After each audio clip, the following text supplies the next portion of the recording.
We have come to understand that our emotions reflect our thought life, and certain emotions, negative emotions, are the result of frustrated goals.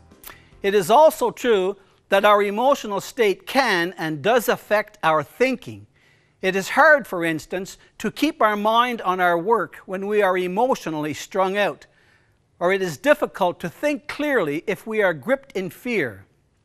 Our emotional life is an important part of our being. And Proverbs 4:23 says, "Watch over your heart with all diligence, for from it flows the issues of life." Nowhere does God condemn us for our natural emotional reactions to life, but He does tell us to manage our life. We are to put away anger, malice, hatred, etc., and we are to cast our anxiety upon Him, and we are to acknowledge our anger and depression. Essentially, we are to be emotionally honest with ourselves and others, and not feel guilty for being a real person. In fact, God would have us to be real in order to be right. In the Garden of Gethsemane, Jesus is emotionally honest with Peter, James, and John.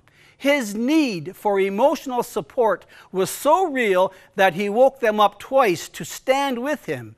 That's emotional honesty.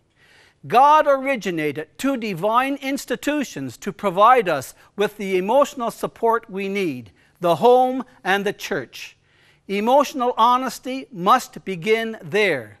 And the fact that Satan will take advantage of our emotional dishonesty is clearly shown in Ephesians chapter 4, verse 25 to 27. Therefore, laying aside falsehood, speak truth, each one of you, with his neighbor, for we are members of one another.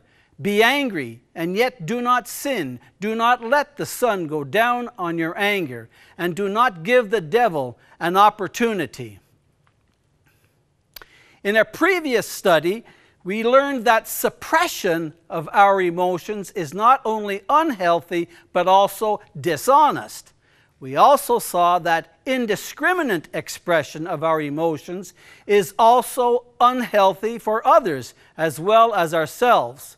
We will now look at the third option of responding to the warning signs of our emotions, which is acknowledgement.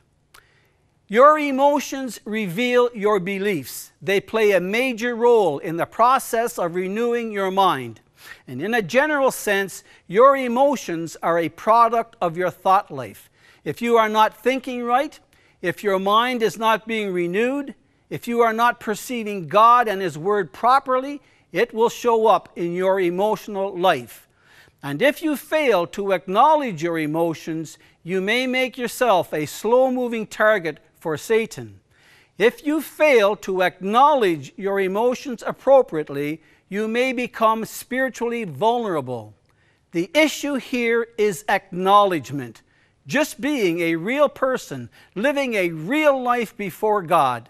In our next study, we will look at an example in the life of King David.